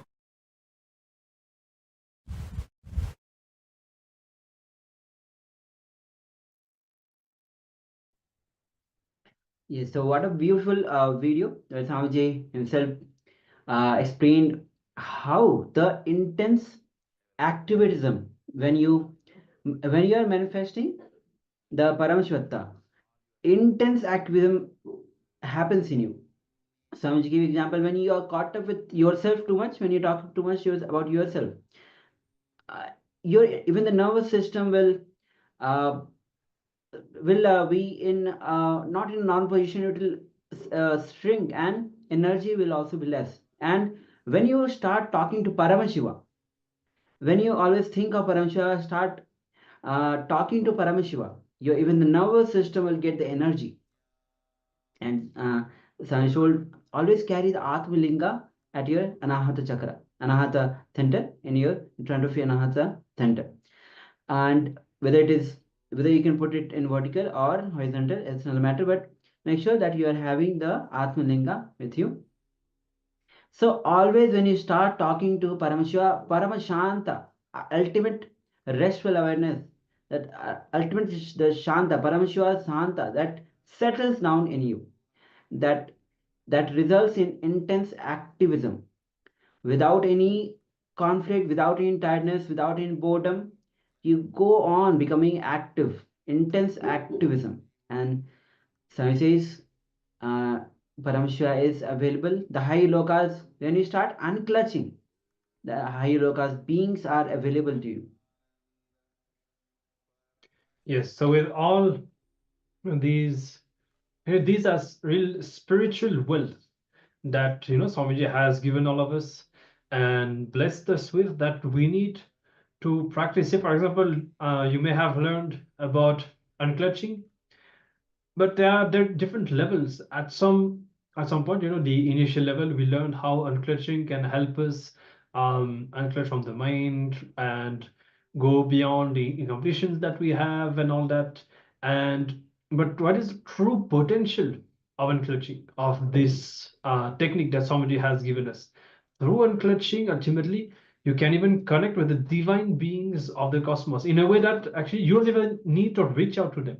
They start manifesting in you, initiating you, and you can visualize what kind of an experience, what kind of a life that is. We need to remember what is the true potential of all of these spiritual gifts that Swamiji has given us, which is a true wealth, and much beyond any material acquisition and all of that.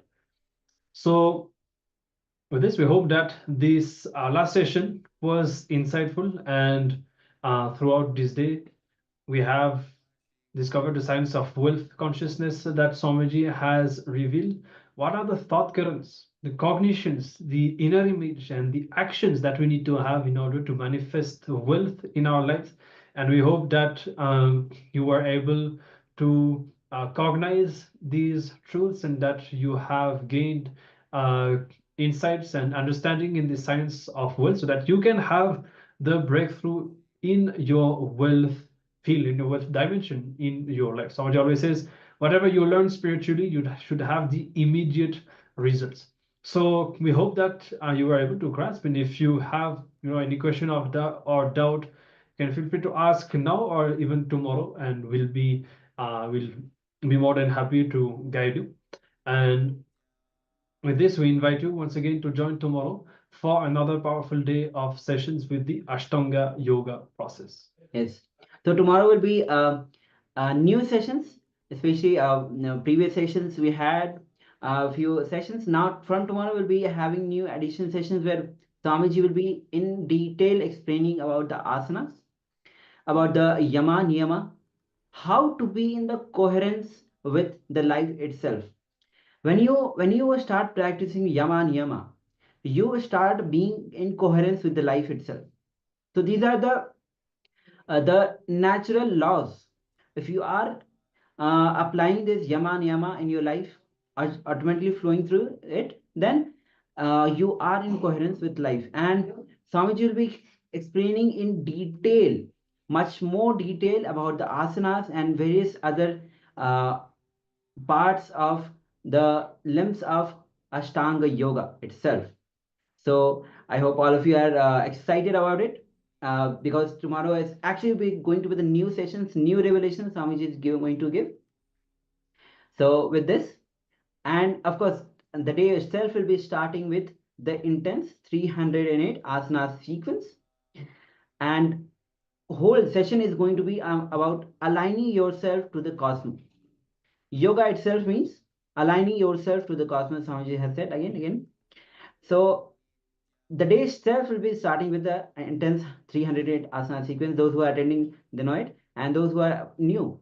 So I welcome all the participants. So this is going to be an intense day towards your ultimate conscious breakthrough.